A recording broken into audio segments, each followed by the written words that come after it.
जो कि हमारा उत्साहवर्धन के लिए यहाँ आए हैं, उन सभी को मुझे आदेश हुआ है कि 3:15 पे हमको शुरू करना है अपने कार्यक्रम को।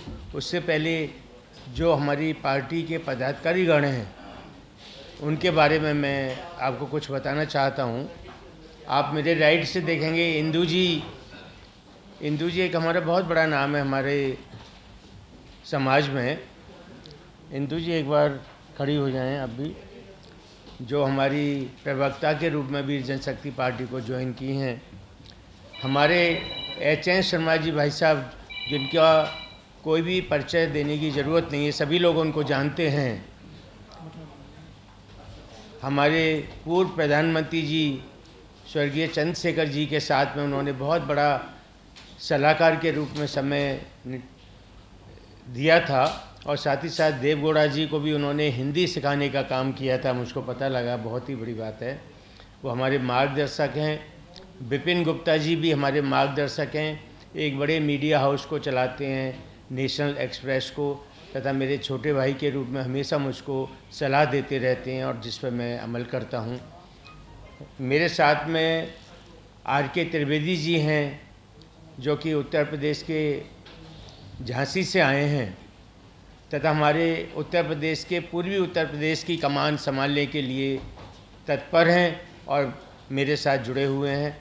साथ में C.A. तुरकिया जी एक बहुत बड़े चार्टर्ड अकाउंटेंट हैं, मुंबई से आए हैं। बड़ी कंपनी है, लगभग 300 के करीब CAs इनके अंडर में काम करते हैं।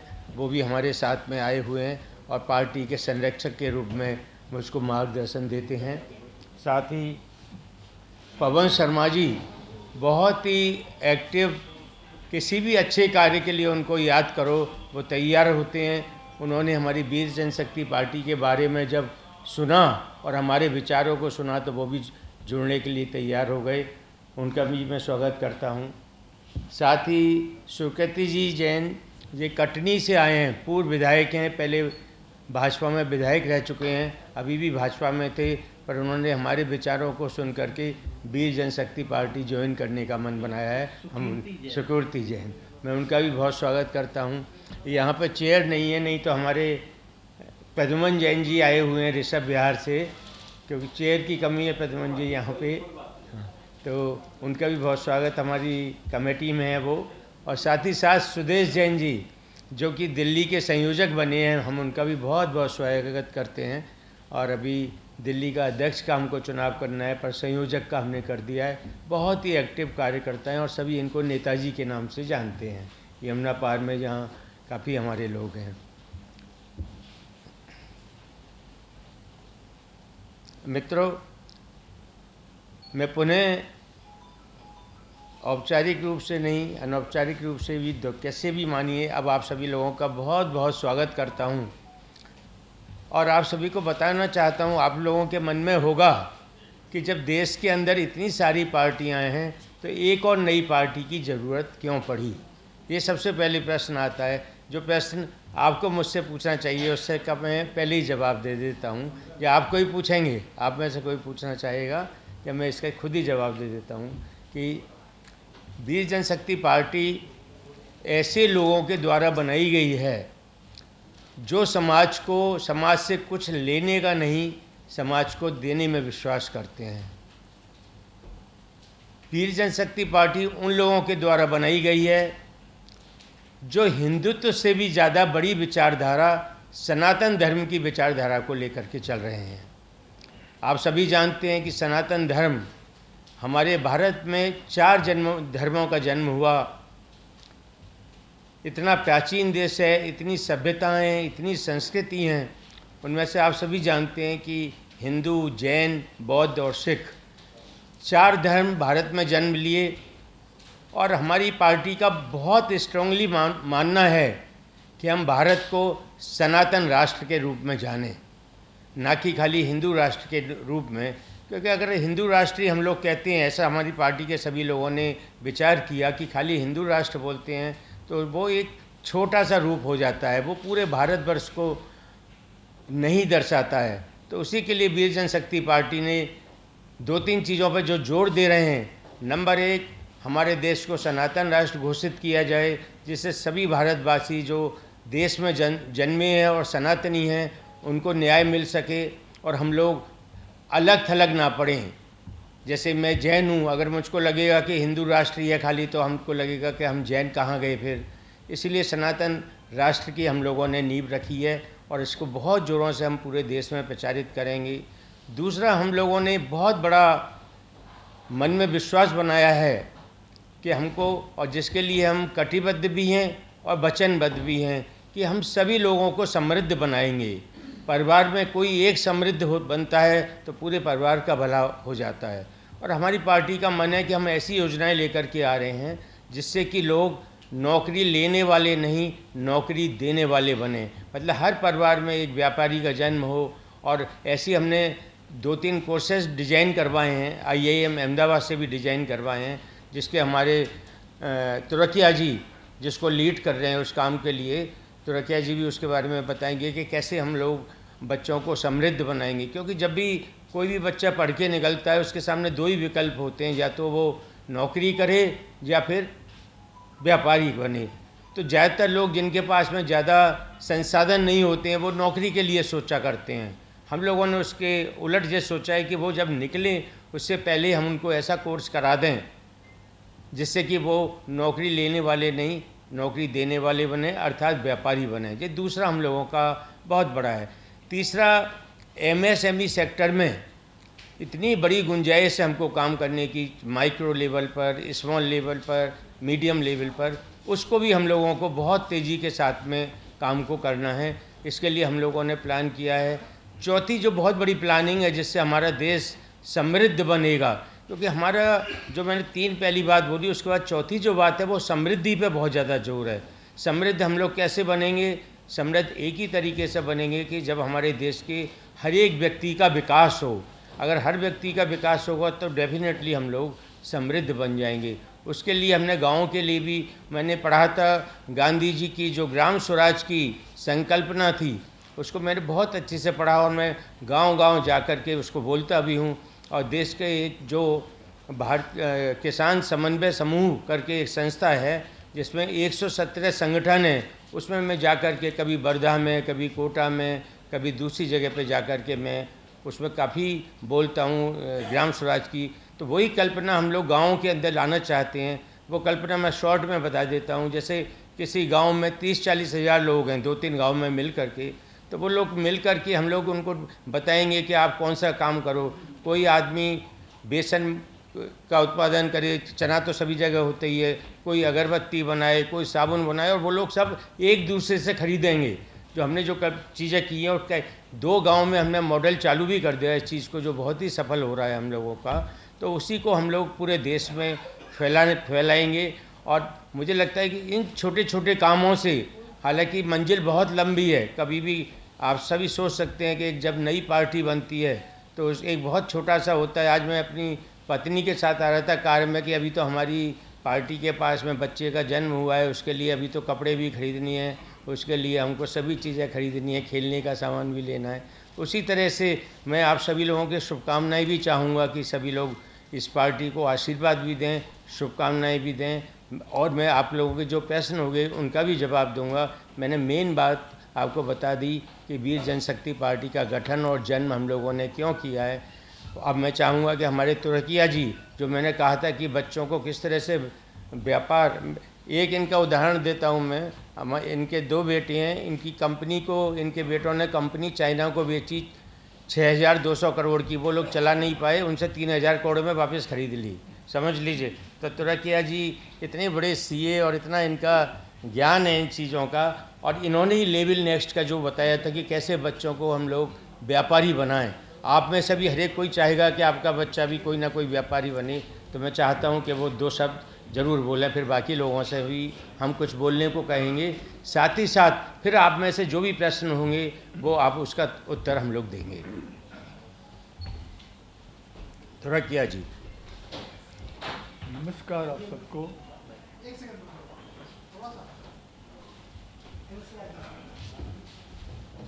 मैं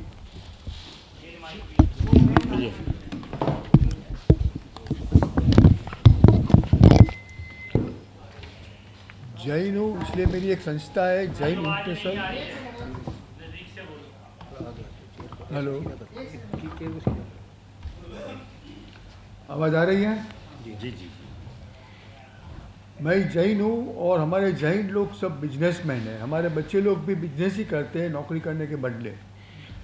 तो मेरा एक स्लोगन है कि नौकरी छोड़ो, बिजनेस शुरू करो।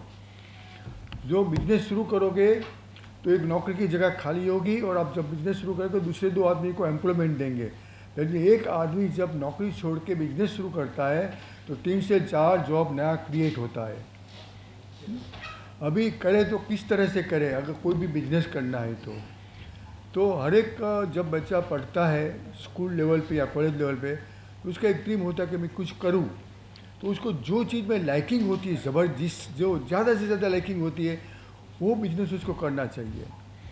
वो बिज़नेस करने के लिए बहुत सारे कोर्सेज अवेलेबल है। जैसे हमारे गुजरात में entrepreneurship development institute of India है, जो एसएससी के बाद वैकेशन कोर्स चलाती है और एंटरप्रेन्योर को तैयार करती है, बिजनेसमैन को तैयार करती है। फिर बाद में वो लोगों ने सोचा कि अभी ये तो हम वैकेशन कोर्स ही चलाते 10 दिन या एक मैक्सिमम 1 महीने का, उसके बदले हम अगर ज़्यादा डिटेल्स में जावे तो they introduce 1 year course and 3 year course. तो ये जो इंस्टीट्यूट है call entrepreneur institute of India, Gujarat में है, गांधीनगर के अंदर, जो सेंट्रल गवर्नमेंट ने, स्टेट गवर्नमेंट ने और 28 जो पहले नेशनलाइज बैंक थी वो सब ने मिल के ये इंस्टीट्यूट खड़ा किया है। करीबन 65 एकड़ जगह में है, और उधर करीबन 240 कंट्री स्टूडेंट्स उधर आते हैं सीखने के लिए एंटरप्रेन्योर कैसे बनेंगे। लेकिन अनफॉर्चुनेटली हमारे कंट्री के बहुत कम लोग आते हैं। और मेरे दोनों बेटे, जब ये पहली बैच शुरू हुई तब मेरे को मालूम पड़ा, मैंने पेपर में पढ़ा कि ये कोर्स शुरू हो रहा है, तो मेरे दोनों बेटे को वैकेशन में भेज दिया उधर। 10th स्टैंडर्ड के बाद इमीजिएटली उधर भेज दिया। तो they become businessman.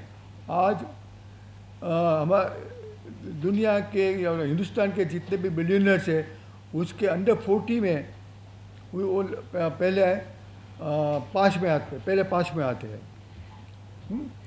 And their total assets today is more than 22,000 crore rupees. So they started the business at the age of 13 when they were in the school, and today they are 45. So between 30 in 30 years, this is the progress they have made. So every parents and everybody can guide the students, guide the children properly.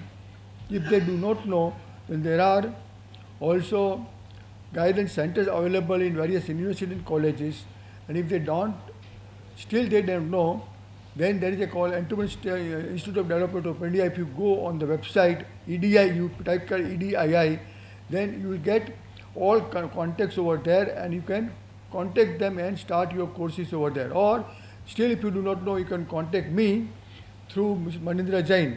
My name is Mahendra Turakia. My telephone number you can note down 9137763959. और मेरा एक व्यवसाय है, वो भी मैं honorary काम करता हूँ। कोई भी स्टूडेंट्स आता है मेरे पास यंग जो बिजनेस शुरू करना चाहता है, उसको मैं हैंड हेल्ड गाइडेंस पूरे बिगिनिंग से जब तक वो सेटल नहीं हो जाए तब तक मैं उसको गाइड करता रहता हूँ कि हाउ टू बिजनेस कैसे शुरू करने का, क्या क्या कंप्लायंस करने का। देखिए, आपने तुरकिया जी की बात सुनी, जो मैंने स्टार्ट में कहा था कि हमारी जो पार्टी है वो पार्टी देने के काम में विश्वास करती है। और हमारे साथ तुरकिया जी जैसे व्यक्ति नहीं कहूँगा, इनको व्यक्तित्व कहूँगा, जो जुड़े हुए हैं, जो हर तरीके से अपने साथ में हैं, और जो पूरे देश के अंदर जगह जगह जाकर के हम बच्चों को किस तरह से वीर जनशक्ति पार्टी बच्चों को सशक्त बनाए, कैसे व्यापारी बनाए, उस पर काम करेगी। अब मेरे साथ में आर.के. त्रिवेदी जी हैं जो कि झांसी से आए हैं, 2 शब्द बोलेंगे वीर जनशक्ति पार्टी की गठन के बारे में। सम्मानित पत्रकार बंधुओं, वीर जनशक्ति पार्टी का गठन एक ऐसे दौर में हुआ है जब हिंदुस्तान के तमाम पार्टियां उन टैलेंट का हिंदुस्तान में इस्तेमाल नहीं कर पा रही हैं। उन टैलेंट में रोजगार का अवसर भी है, उन टैलेंट में नौकरी का अवसर भी है, व्यापार का भी अवसर है और किसानों की भी समस्याएं हैं। 130 करोड़ देशवासियों का टैलेंट इस सरकार की कोई भी पार्टी पूरी ताकत से इस्तेमाल नहीं कर पा रही है। विदेशों में हमारी ताकत जा रही है और विदेश ज़्यादा तरक्की के रास्ते पे हैं और हमारे देश के नेता विदेश में जा कर के हमारे ही टैलेंट से तालियां पिटवा करके भारत माता की जय बुलवाते हैं। मेरी पार्टी ये चाहेगी कि हम भारत के टैलेंट को भारत में ही उपयोग करें और एक ऐसी व्यवस्था दें जो भ्रष्टाचार से मुक्त हो, टैलेंट का भरपूर उपयोग हो और एक वह भारत का निर्माण हो जो सोने की चिड़िया भारत कही जाती थी। आज हमारी पार्टी इन विषम परिस्थितियों में हमने नए सब लोगों को जोड़ करके उन लोगों को खड़ा करने का काम कर रहे हैं जो भारत से प्रेम करते हैं और जो भारत को असली भारत बनाना चाहते हैं। उन सब में आप सबका सहयोग, पत्रकार बंधु जो प्रजातंत्र का चौथा स्तंभ है, सबसे ज़्यादा है। मीडिया का आपका अगर सहयोग होगा तो जो कल्पना वीर जनशक्ति पार्टी की जो है वह कल्पना हम सब साकार करेंगे और एक भारत को पुनः सोने की चिड़िया के रूप में हमारे आगे आने वाली जनरेशन देखे। आज जो परिस्थितियां हैं उन परिस्थितियों में आप सबसे कुछ नहीं छुपा।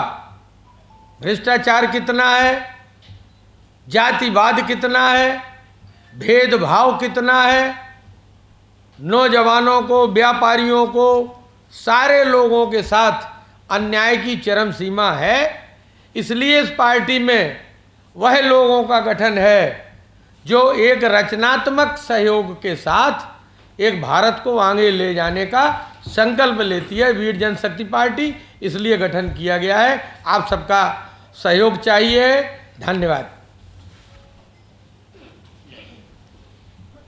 धन्यवाद त्रिवेदी जी। अब मैं चाहूँगा हमारे माननीय HN शर्मा जी अपने वीर जनशक्ति पार्टी को आशीर्वचन के साथ साथ, क्योंकि वो हमारे मार्गदर्शक हैं, दो शब्द जरूर कहें।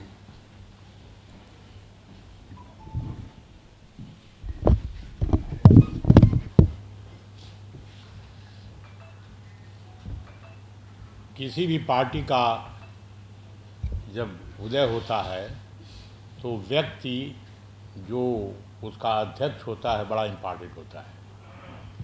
डॉक्टर मणि जी जैन से मैं बहुत दिनों से प्रभावित हूँ और ये निष्पक्ष बात करते हैं। हर जगह दो बातें को ध्यान में किया है, पक्ष विपक्ष, लेकिन एक निष्पक्ष भी होता है।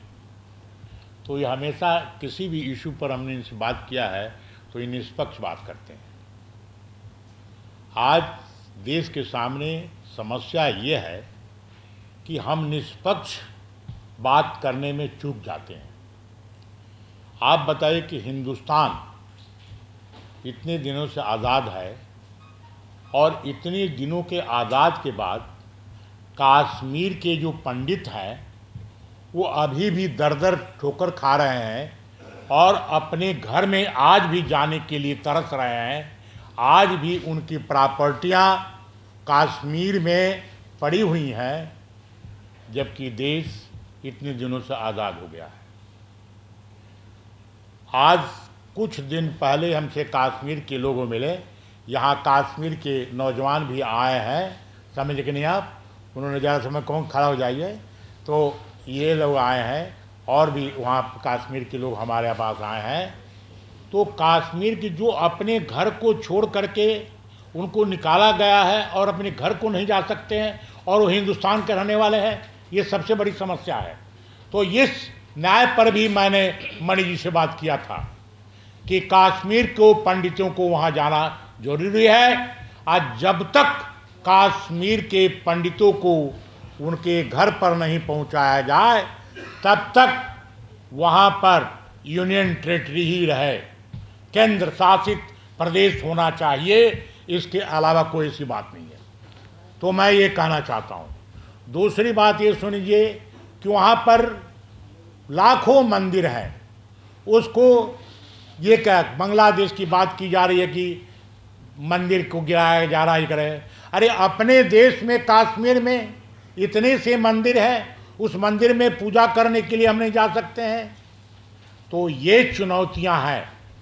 तीसरी बात आपसे मैं कहना चाहता हूं कि आरक्षण आरक्षण आरक्षण पर आरक्षण होता जा रहा है और सरकारें मजबूर होकर के आरक्षण करती जा रही है। मैं आरक्षण किस बात का, जाति आधार पर आरक्षण की जरूरत नहीं है।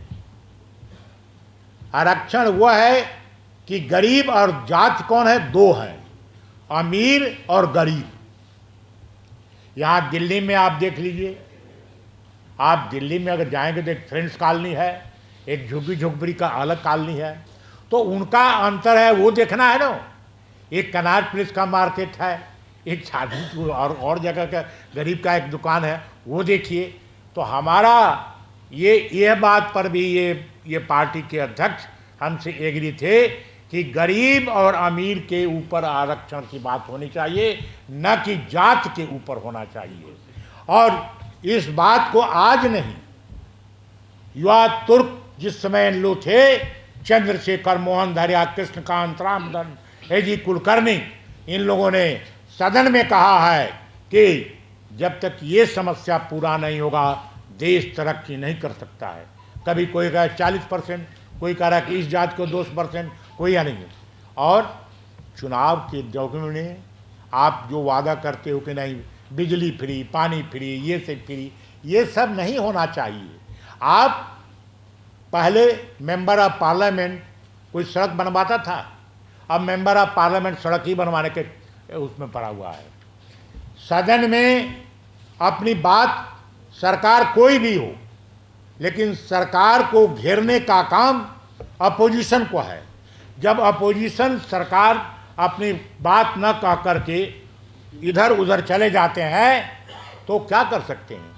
तो यह इसीलिए मैं यहाँ पर आया हूँ कि हम पहला जो इशू है, मैं इस पार्टी से अध्यक्ष से मैं कहा हूँ कि कश्मीरी पंडितों को वहाँ पर फिर से वापस बुलाया जाए और उनकी संपत्ति को वापस दिया जाए। और जब तक भारत सरकार या जब तक ले नहीं होगा तब तक कि कभी 370 की बात, अब 370 की बात क्या कर रही है। 370 तो हट गया, कोई कुछ दिनों के लिए लगाया गया था, बात खत्म हो गई, पार्लियामेंट से पास हो गया, सुप्रीम कोर्ट से पास हो गया, तब वहाँ रेजुलेशन पास हो रहा है।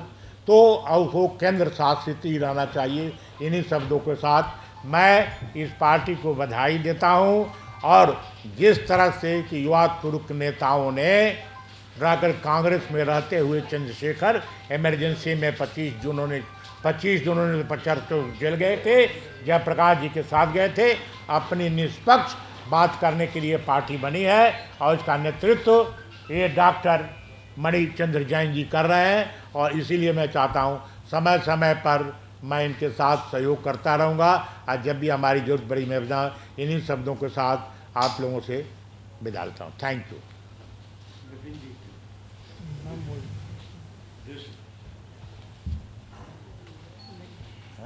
उपस्थित हमारी बिरादरी के सभी पत्रकार साथियों, हम लोग सब एक ही बिरादरी के हैं। हमारा भी नेशनल एक्सप्रेस दैनिक समाचार पत्र 43 साल से यहीं दिल्ली से स्टार्ट किया था, विट्ठल भाई पटेल हाउस से। और हम मीडिया के होने के नाते सार्वजनिक रूप से किसी पॉलिटिकल पार्टी में पहली बार, वैसे तो हमने देश के दो बड़े नेताओं के साथ उनके सानिध्य में काम किया है। अभी हमारे बड़े भाई साहब शर्मा जी ने नाम लिया लोकनायक जयप्रकाश नारायण जी का। मैं जयप्रकाश जी के साथ संपूर्ण क्रांति आंदोलन कार्यालय में सचिव था 1977 में।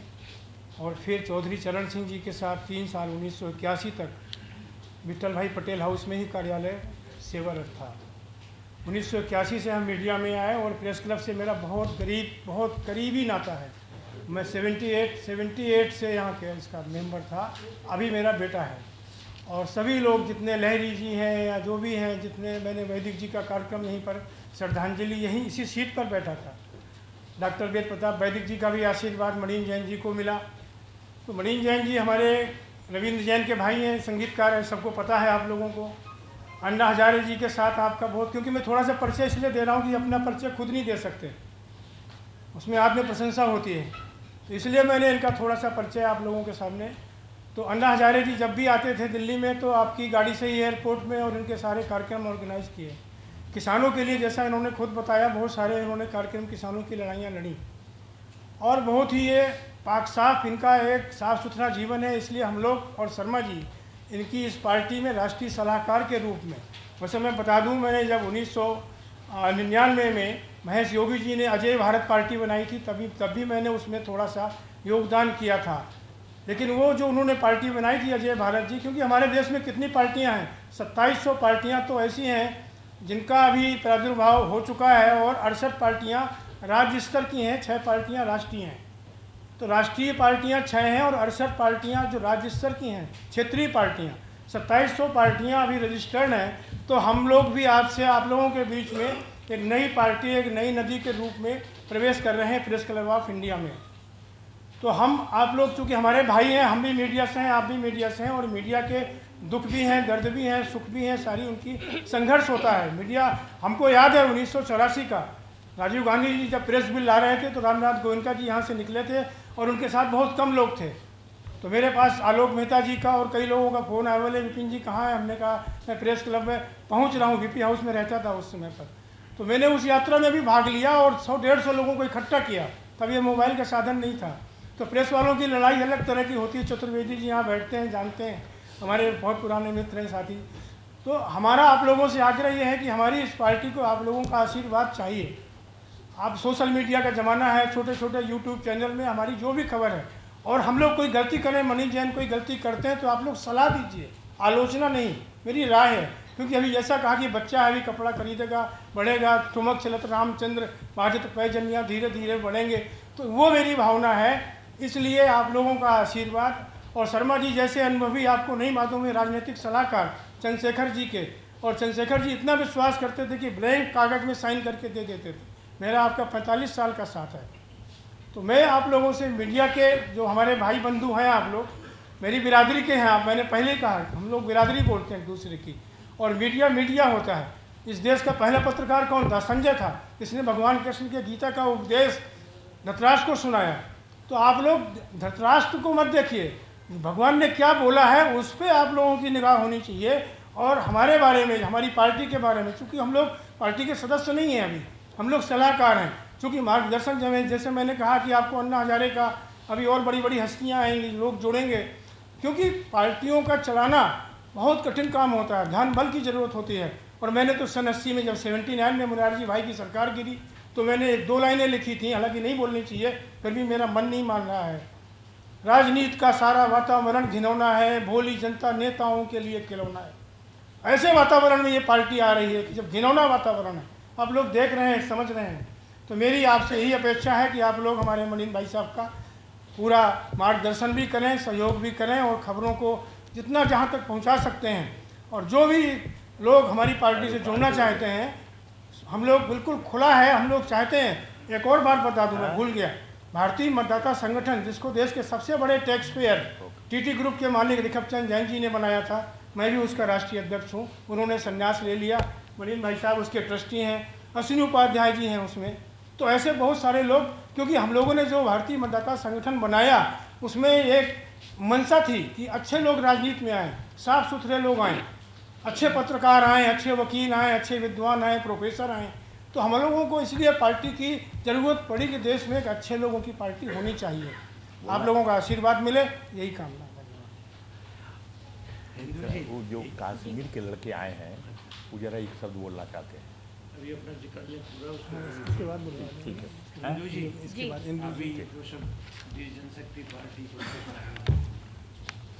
ये चल रहा है।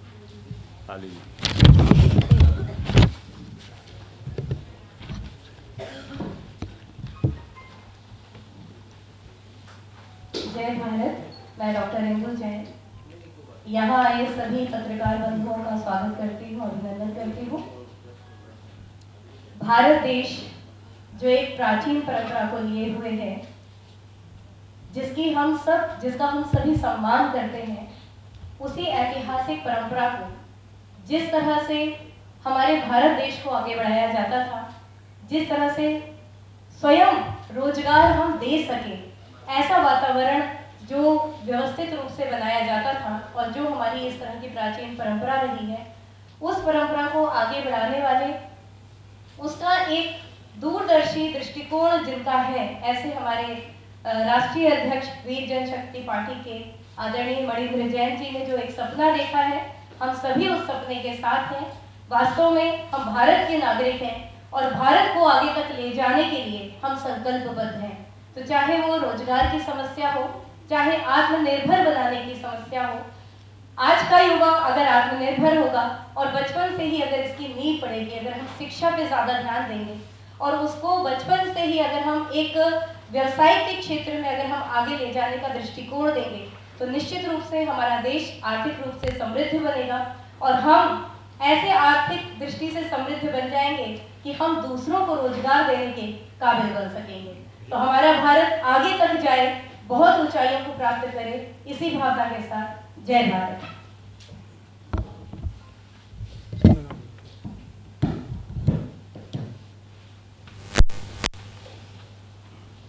हमारे दो वक्त और एक मिनट बोलेंगे, उसके बाद आपके जो भी प्रश्न होंगे हम उनका उत्तर देंगे। आपके मन में जो भी बात हो आप आराम से पूछ सकते हैं बिना झिझक, और हम हर चीज़ का आपको उत्तर देंगे। अब मैं पवन जी से चाहूँगा कि वो बोलें, उसके बाद हम निजी हिस्सा बोलेंगे। शॉर्ट में बोल दीजिए दोनों। आप सबका बहुत स्वागत है। और जैसा हमारे यहाँ पर अभी बताया गया कि आज बच्चे का जन्मदिन हुआ है, तो सब आशीर्वाद हमको मिलेगा। पर मैं आपको बताता हूँ तो कि मैं बच्चों के साथ बहुत जुड़ा हुआ हूँ, बेटियों के साथ बहुत जुड़ा हुआ हूँ। तो उसमें देखा है कि समाज का अगर एक बच्चा स्वस्थ होगा तो वही एक अच्छा परिवार बनेगा, वही अच्छा एक प्रदेश बनेगा, वही एक गला मोहल्ली और हमारा जो है देश और विश्व बनेगा। तो यहाँ पर एक समस्या जो चल रही है वो बच्चियों के अंदर ब्लड की बड़ी कमी चल रही है, टीबी की चल रही है। सोशल मीडिया के अंदर अभी हम कुछ और गए थे, वहाँ जाके देखा कि 80% बच्चों को देखने के अंदर दिक्कत आती है।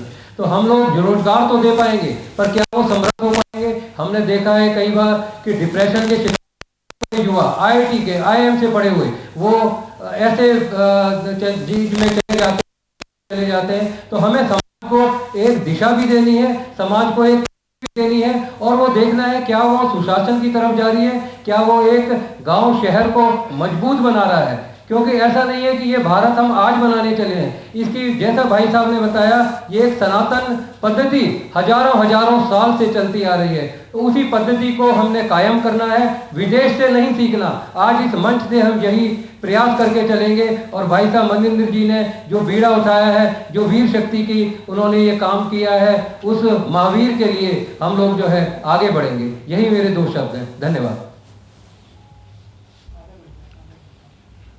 मैं जिंदगी में कभी बैठा ही नहीं।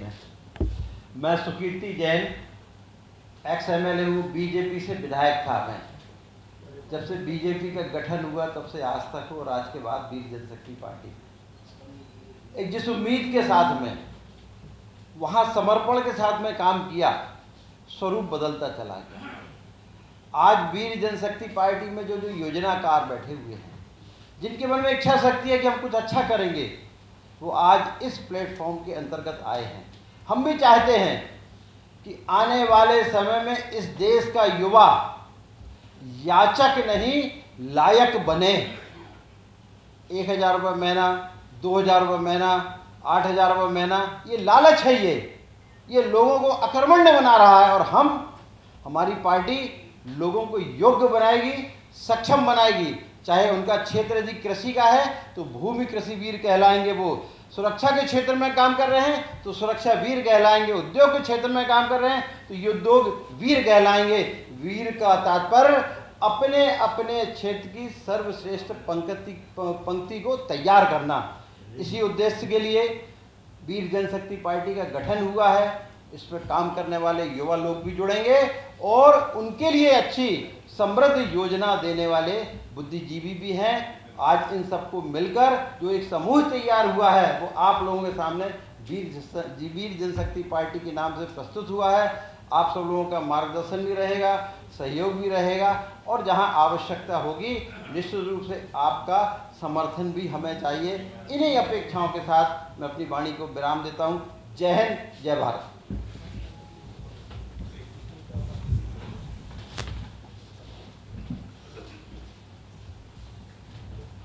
मित्रों, आप सभी ने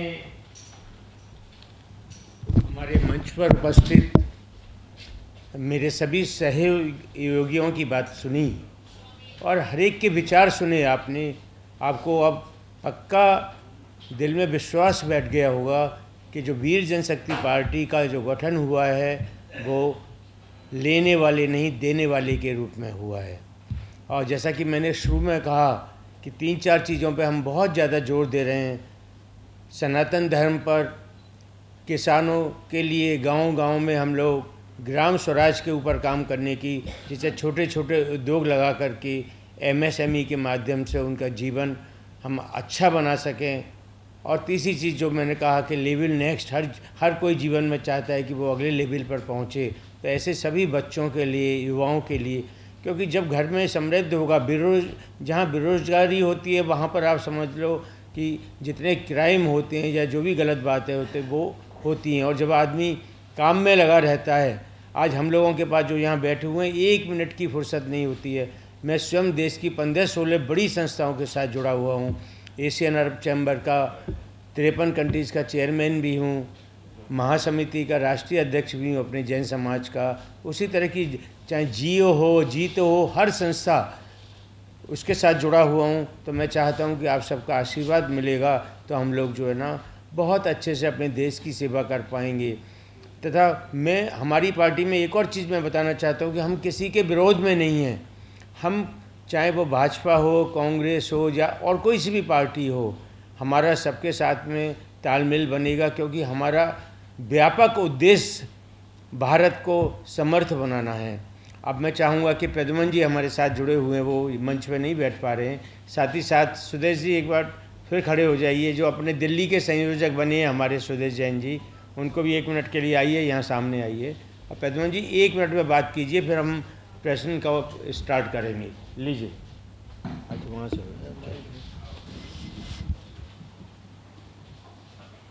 मंच पे विराजमान राष्ट्रीय अध्यक्ष श्री मनींद्र जैन और मंच पे हमारे इन सबको इधर और हमारे पत्रकार बंधु जो कि हमारे भारत की एक नींव हैं। बिना पत्रकारिता से हमको कुछ नहीं प्राप्ति होती। हम प्रतिदिन अखबार पढ़ते हैं, पत्रकारों की कितनी भूमिका होती है वो सभी जानते हैं। देखिए, हमारे राष्ट्रीय अध्यक्ष श्री मनींद्र जैन ने 3 मुद्दे उठाए हैं। वीर जन शक्ति पार्टी, और आज सबको क्या चाहिए? रोटी, कपड़ा और मकान। जब तक रोटी, कपड़ा और मकान नहीं मिलेगा तब तक हमको अपने घर में खुशी नहीं मिलेगी। उसी प्रकार हमारा जो सिंबल है वो है ऑटो रिक्शा। हर व्यक्ति को आज जहाँ भी सबसे ज़्यादा ज़रूरत पड़ती है, भाई साहब की ये सोच है, उनका बहुत अच्छा मार्गदर्शन है कि आज हर व्यक्ति को सबसे पहले यदि घर से बाहर निकलना पड़ता है तो उसको ऑटो लेना पड़ता है। ऑटो ये दिखा रहा है कि हम प्रगतिशील हैं, हम कहीं स्थिर नहीं हैं, हम प्रगतिशील हैं। तो मैं इस वीर जनशक्ति पार्टी का मैं समर्थन करता हूं और भाई मनींद्र जी को मैं पूरा विश्वास दिलाता हूं। भाई साहब, सकल जैन समाज के साथ साथ में सकल भारतीय आपके साथ जुड़े हैं, आपके मार्गदर्शन पे जुड़े हैं, और हम सब गर्व से कह सकते हैं कि हम वीर जनशक्ति पार्टी के सेवक हैं। और हमारा देखिए सिंबल भी क्या है, हमारा हाथ, ये मुट्ठी बंद हाथ जो शक्ति का है रूप, तो उसी रूप से हम आपके साथ भाई साहब हैं। और यदि हमसे जो भी कोई भूल चूक हो जाए तो बालक समझ के हमको भी मार्गदर्शन दें। सादर जय जिनेन्द्र।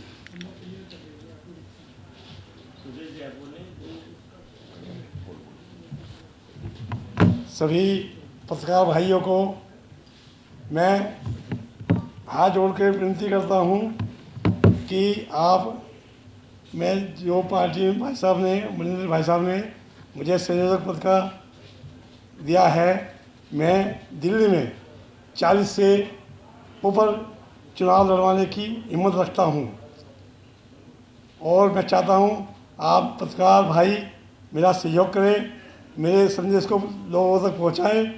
मैं इसके साथ धन्यवाद। सभी ने अपने अपने मन की बात रखी, नई पार्टी को आशीर्वाद दिया तथा बताया कि ऑटो रिक्शा सबको अपनी मंजिल पर पहुंचाता है। इतना अच्छा हमको सिंबल मिला है, पार्टी का इतना अच्छा नाम हम लोगों को मिला है, तो उन सभी चीज़ों के लिए मैं पुनः धन्यवाद करता हूं। आप कुछ बोलना चाहेंगे? कश्मीर से हमारे कोई बंधु आए हैं, वो एक जी हाँ, चलिए अभी हम लोग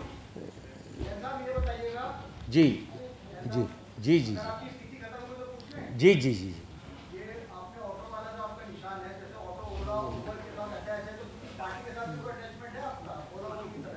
नहीं, हमारा किसी भी पार्टी के नहीं है। मैंने आपको बताया ना, अभी तो बच्चे का, हमारा नया बच्चा जन्म लिया है। अगर ऐसा लगेगा हमको कि कोई हमारी साथ में, हमारी विचारधारा के साथ में कोई चलना चाहता है और हमसे मिलना चाहता है, तो हम लोग ज़रूर विचार करेंगे, लेकिन उसका उद्देश्य एक ही हो कि हम सभी लोग समर्थ बने, हम ही लोग सशक्त बने। और जैसे मैं बार की बार जोर दे रहा हूँ समृद्धि पर, अगर आपकी समृद्धि नहीं है, आपके ऊपर देखिए कितने लोगों का भार होता है, आपकी पत्नी होती है, आपके बच्चे होते हैं, सबके सब लोग होते हैं। तो अगर आप समृद्ध बनेंगे तो पूरा परिवार समृद्ध बनेगा, ऐसा हमारा मानना है।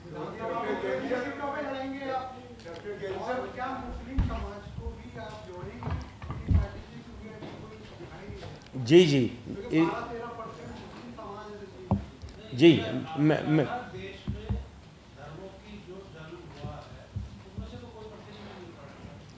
नहीं, अभी हम लोगों ने किसी को बुलाया नहीं है उस बारे में। हमारे साथ सभी लोग आने को तैयार हैं, और चार धर्मों का जन्म भारत में हुआ है, आप सभी लोग जानते हैं, जिसमें से 2 धर्म के लोग तो यहाँ बैठे हुए हैं, बाकी को अभी हमने बुलाया नहीं है, लेकिन सभी लोग हमारे साथ में जुड़ेंगे। और मैं, भाई साहब ने अभी कुछ पूछा था जी,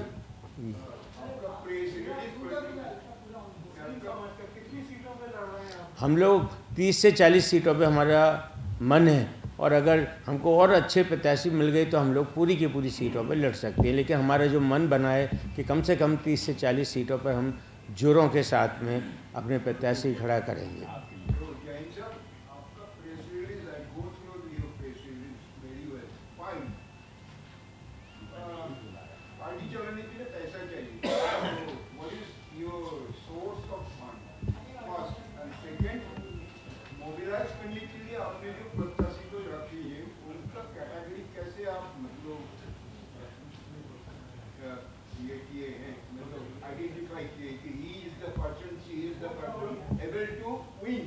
That is right.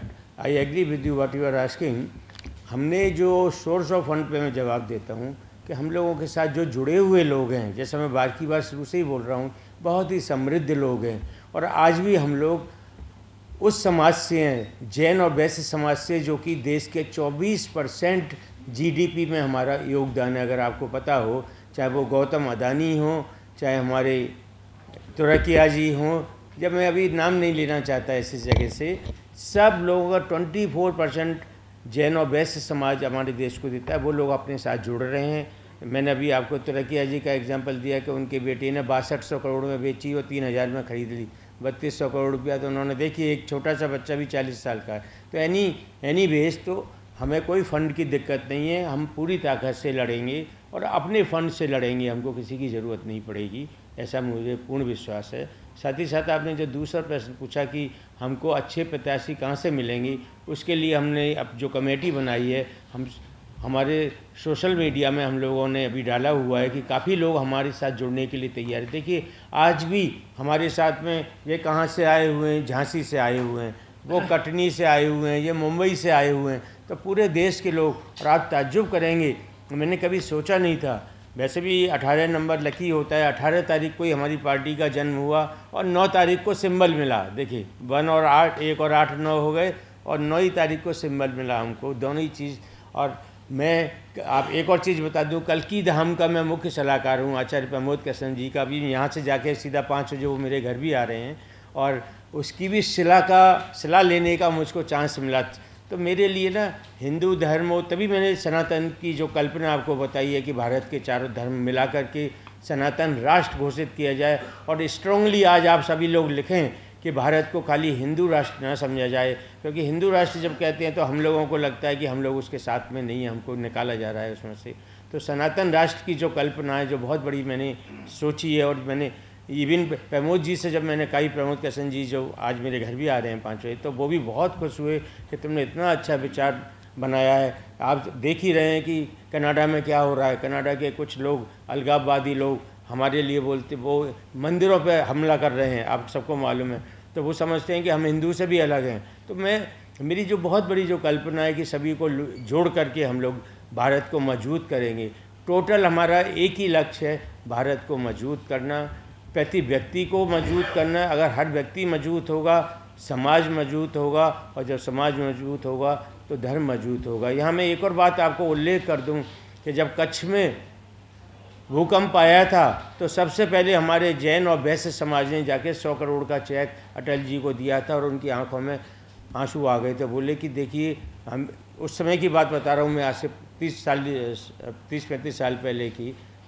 तो हम लोग वो लोग हैं जो देने में विश्वास करते हैं। जी बताएं। इसी मंच से एक जानकारी दी गई है कि 2700 से ज़्यादा राजनीतिक पार्टियां ऐसी है जिनकी विचारधाराएं के लोग, जब इतनी ज़्यादा विचारधाराएं हैं, एकता है, किसी में किसी भी चीज़ को लेकर के एक नहीं, इसीलिए भारत जैसे देश के सबसे पुराने और सबसे बड़े लोकतंत्र में कोalition गवर्नमेंट बनाना एक मजबूरी हो जाए, क्योंकि विचारधाराएं नहीं होती। तो इस तरह से बार बार इतनी हर रोज अगर राजनीतिक पार्टी पैदा होगी और जब सरकार बनेगी तो फिर क्या होगा, उसमें कभी भी विकास का काम नहीं हो पाएगा। इसलिए आज़ादी के बाद से लेकर अब तक भारत विकसित राष्ट्र नहीं बन पाया है, और आगे बढ़ेगा। 2047 तक का जो टारगेट है, ये 30,047 तक भी नहीं है। एक बात उन्होंने ये कहा कि आरक्षण का मुद्दा उठाया कि आरक्षण आर्थिक आधार पर होना चाहिए। जब संविधान बना था उस समय क्या था, आधार आर्थिक बिल्कुल नहीं था, सामाजिक आधार था। सामाजिक रूप से जिस तरह से लोगों के साथ भेदभाव किया जाता है, उनको समाज की मुख्य धारा में लाने के लिए ये आरक्षण की व्यवस्था की गई। तो जब आप ये कह रहे हैं कि आप, सवाल हमारा यही है कि आप, उन्होंने जो आरक्षण का मुद्दा उठाया वो, और दूसरा ये कि नई राजनीतिक पार्टी क्यों? नई राजनीतिक पार्टी क्यों, इसका जवाब मैं देता हूँ। आरक्षण का भाई साहब देंगे, क्योंकि उन्होंने इस बात को बोला था। नई पार्टी क्यों? जीवन में हमेशा प्रोग्रेस करना, नए नए विचार आना एक प्रक्रिया है, स्वाभाविक प्रक्रिया है। आज वो भी समय था जब छोटा था तो हमारे घर में एसी नहीं थे, हम लोग पंखे में ही रहा करते थे। आज हमको हर समय एसी चाहिए, हमको बढ़िया गाड़ियाँ चाहिए। हम चाहते हैं कि अभी जो 17 घंटे अमेरिका जाने में लगते हैं, हम चाहते हैं कि ऐसे जहाज़ बने कि हम 10 घंटे के अंदर अमेरिका पहुँचें। तो आपकी बात का उत्तर है कि कोई भी नई पार्टी, हर एक आदमी के विचार होते हैं। इस संसार के अंदर हर आदमी के अपने विचार होते हैं, उसका काम करने का ढंग होता है। हम ये नहीं कह रहे कि हम पूरी दुनिया को बदल देंगे, पर डेफिनेटली वीर जनशक्ति पार्टी देश के विकास में एक बहुत बड़ा योगदान देगी, क्योंकि हमारे साथ जुड़े हुए सभी लोग बहुत ही बुद्धिजीवी हैं और सभी बहुत समृद्ध लोग हैं, और जैसा मैंने फिर रिपीट कर रहा हूँ कि हम लोग देश की 24% GDP का हिस्सा बने हुए हैं। इतना हम लोग सरकार को देते हैं। सरकार को बड़ी बड़ी हमारी कंपनियाँ, जितनी भी बड़ी कंपनियाँ, चाहे वो मेडिकल में हो, इवन शेयर बाजार में हो, फिल्म लाइन में हो, सभी में हम लोगों का बड़ा योगदान है। तो उन्हीं सब चीज़ों को सोचते हुए हमने वीर जनशक्ति पार्टी बनाई है कि उन सब का हम सभी लोगों का उपयोग करके देश को समृद्ध बनाएंगे। डॉक्टर मेरा सवाल ये है कि वीर जनशक्ति पार्टी शॉर्ट में बीजेपी तो बहुत बड़ी पार्टी है। क्या आपने ये जो नाम सोचा, क्या उस पार्टी के नाम से कुछ लाभ लेने के मकसद से सोचा या क्या कोई और संभावनाएं बनी? नंबर 2, आपकी पार्टी जो है जात पर राजनीति नहीं कर रही है, जबकि भारत में अधिकतर पार्टियां जात की राजनीति करती हैं। तो उस समय आप अपनी पार्टी को कहां पर खड़ा करें? मैं पहले दूसरे प्रश्न का उत्तर देता हूं आपको। जाति की राजनीति, देखिए आज जैसे मेरी ही कंपनी है, हम बहुत सारी हमारी कंपनियां हैं और जिसमें काम करने वाले वंचित लोग, वंचित समाज से जिन लोगों को हम बोलते हैं, वही लोग ज़्यादातर उसमें काम करते हैं। तो जो अपनी जो पार्टी बनी हुई है वो उन सभी लोगों के हितों के लिए बनी हुई है। हम ज़्यादा से ज़्यादा लोगों को, आज अभी क्या हो रहा है कि हमारी भी जितनी भी कंपनियां हैं वो लोगों को नौकरी देने का काम कर रही हैं, व्यापारी नहीं बनाने का। यहाँ मैं एक एग्जांपल दे दूँ कि मेरे कंपनी में एक व्यक्ति काम करते हैं, उनकी बेटी को हमने पढ़ा करके डॉक्टर बना दिया। उनके बेटे की अभी मैंने न्यूजीलैंड के अंदर उसके बेटे की नौकरी लगवा दी। तो हम लोग उन लोगों की समृद्धि के लिए काम कर रहे हैं। अपने जो एक बहुत बड़ा फैला हुआ दायरा है अपना जैन और वैश्य समाज का, वो हम अपने लिए काम नहीं कर रहे हैं, हम दूसरों के लिए। आज आपको मालूम है गौशाला का भी जो हिंदुस्तान में सबसे ज़्यादा जो चलाते हैं वो हम ही लोग चला रहे हैं। आप ताज्जुब करेंगे इस बात को। तो वो सभी चीज़ों का उपयोग हम वंचित समाज के लिए और पिछड़े समाज के लिए ज़्यादा से ज़्यादा करें तो वो हम लोगों को बहुत ज़्यादा खुशी होगी।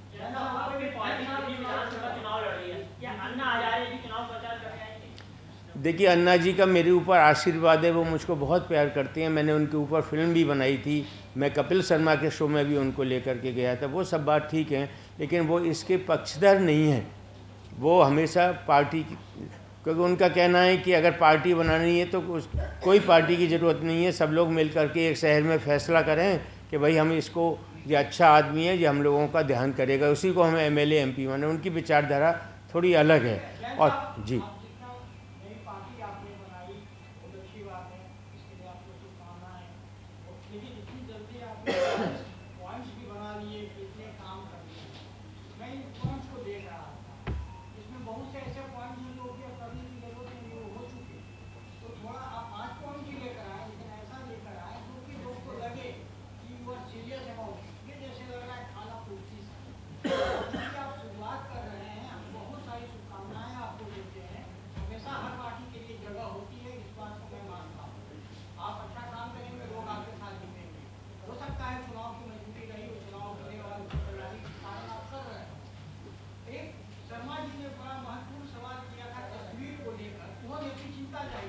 जी जी जी जी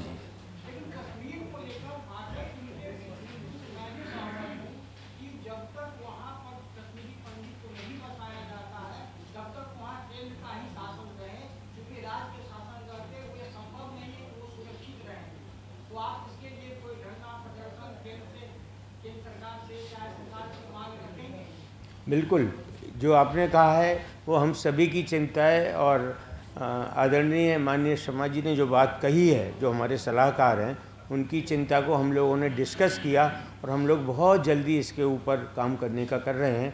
और जैसा आपने कहा कि बहुत सारी बातें उसमें लिखी हुई हैं, देखिए बातें तो बहुत सारी लिखी जाती हैं, लेकिन उनमें से हमने जो मेन मुद्दा भी उठाया है, मैं बार की बार रिपीट कर रहा हूँ, मेन मुद्दा हमारा जो है वो समृद्धि के ऊपर है। हर इंसान समृद्ध बने, हम वैसी योजनाएं लेके आ रहे हैं। साथ ही साथ मैंने गांव के लिए भी जो बात कही कि वहाँ हम ग्राम स्वराज के माध्यम से छोटे छोटे उद्योग लगा करके उन्हीं की चीज़ वो आपस में ही खरीदें, एक दूसरे से खरीदें। 30-30, 40-40 हज़ार किसान मिल करके ऐसा कोऑपरेटिव टाइप की योजना हम लोग बना रहे हैं। तो वो जो बहुत सारी बातों को ना भूल के जो 3-4 बातें हैं, अगर आप उसको मेरी को ध्यान कर लेंगे तो हम लोग उन्हीं मुद्दों पर हम लोग स्टार्टिंग कर रहे हैं अभी। आने वाले चुनाव में आप जैन और वैश्य के अलावा सभी समाज को जी, हमारी जो धारणा है कि जो भी जियो और जीने दो में विश्वास करता है, वो किसी भी धर्म का हो, किसी भी जाति का हो, अगर वो जियो और जीने दो की भावना में विश्वास करता है तो वो हमारा सदस्य बनेगा तथा वो उन लोगों को हम पार्टी उनको टिकट भी देगी, ऐसे लोगों को। मेरा सवाल ये है कि बहुत सारी जो पार्टी है वो आजकल फ्री दी है, जैसे औरतों के लिए बस फ्री है या उनको सीनियर सिटीजन को दे रहे हैं, तो ऐसा कोई विचार आपके मन में है? क्योंकि और या मैनिफेस्टो में आप क्या दे रहे हैं वो एक बड़ा इम्पोर्टेंट बात है, तो उसके बारे में, क्योंकि आप लोग धनाढ्य लोग हैं और धनाढ्यों को चाहिए कि वो गरीबों की जी, उसके लिए हम लोगों ने जो विचार है ना, जो बात कह रहे हैं कि अगर लोग समृद्ध बनेंगे तो उन लोगों को ज़रूरत नहीं पड़ेगी जो मुफ्त की चीज़ों की, जो मुफ्त की रेवड़ी वर्ड हम लोग यूज़ करते हैं। अगर लोग समृद्ध बनेंगे, हम समृद्ध बनाने पर जोर दे रहे हैं, इसलिए हम उस बात को नहीं उठा रहे हैं। अभी आरक्षण के ऊपर जो प्रश्न पूछा था उसका जवाब देंगे आप?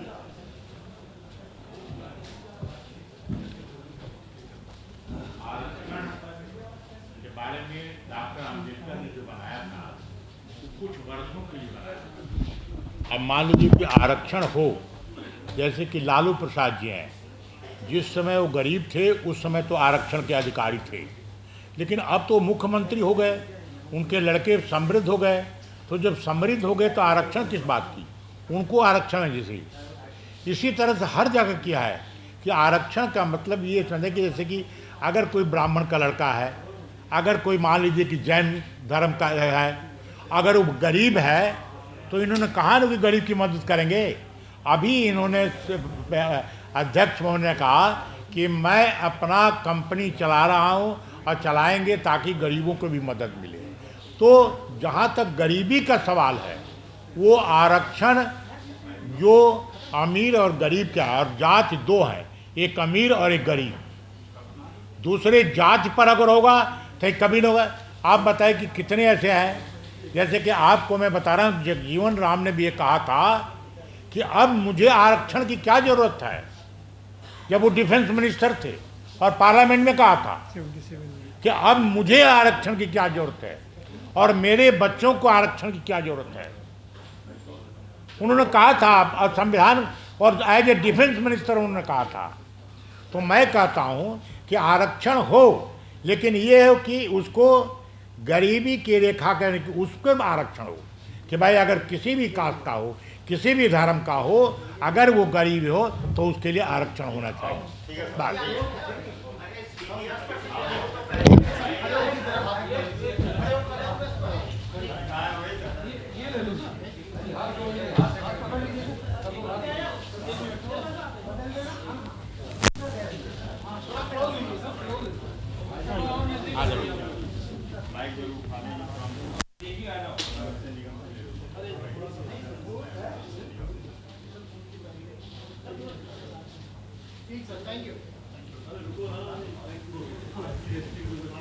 अब ये सभी लोग चाय पिए हैं, बोलो चाय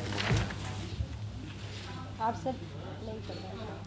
आप सभी से निवेदन है कि कृपया चाय वगैरह लेके जाए, नाश्ता वगैरह।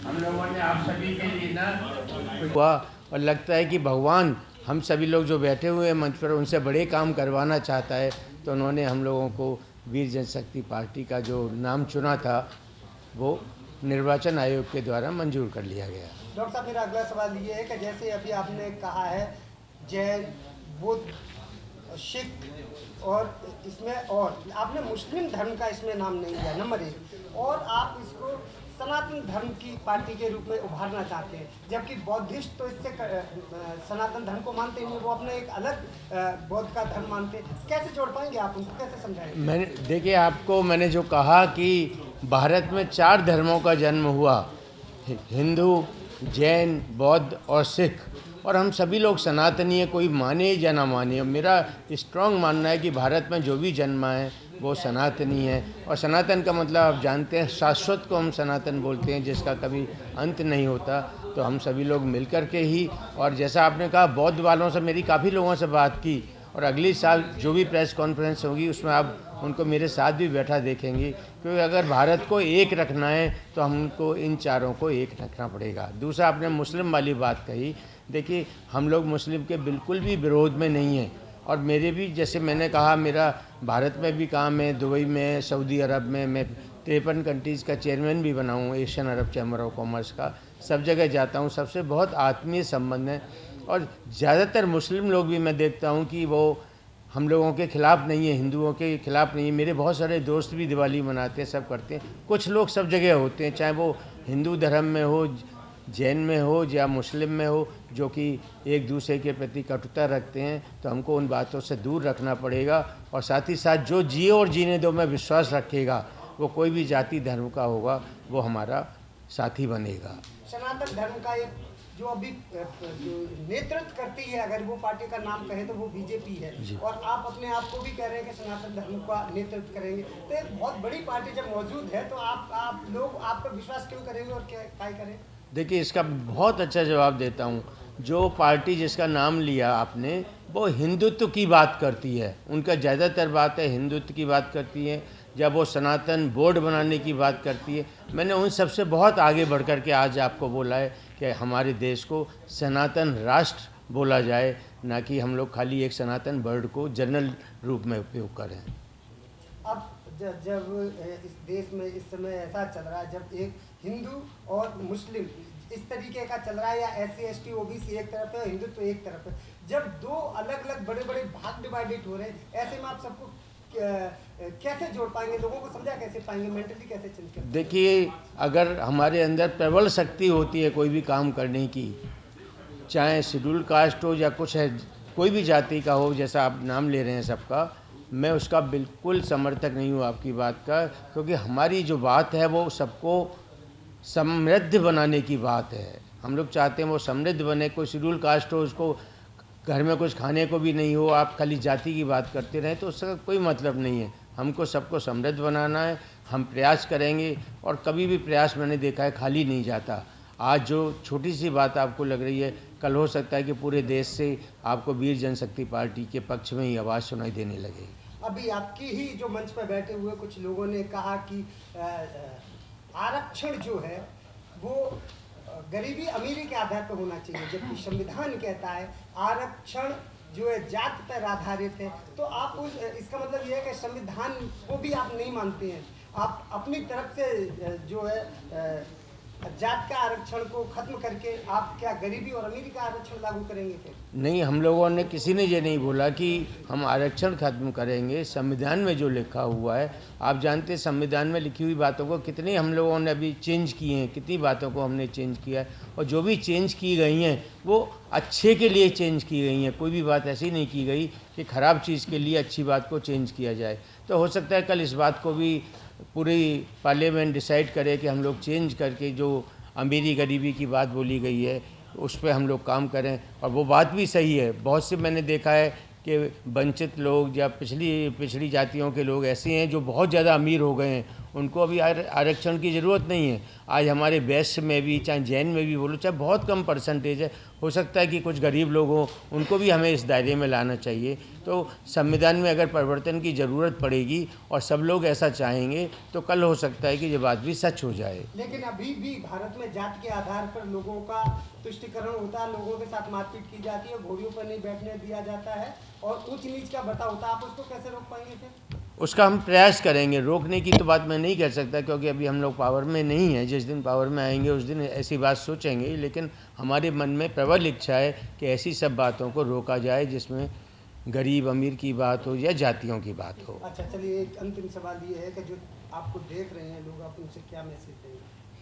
उन सभी को मैसेज देंगे कि एक सशक्त समृद्ध भारत बनाने के लिए आप सभी लोग वीर जनशक्ति पार्टी से जुड़ें तथा हम लोगों के हाथ मजबूत करें। मुझको पूर्ण विश्वास है कि हम सभी का प्रयास एक दिन ज़रूर सफल होगा।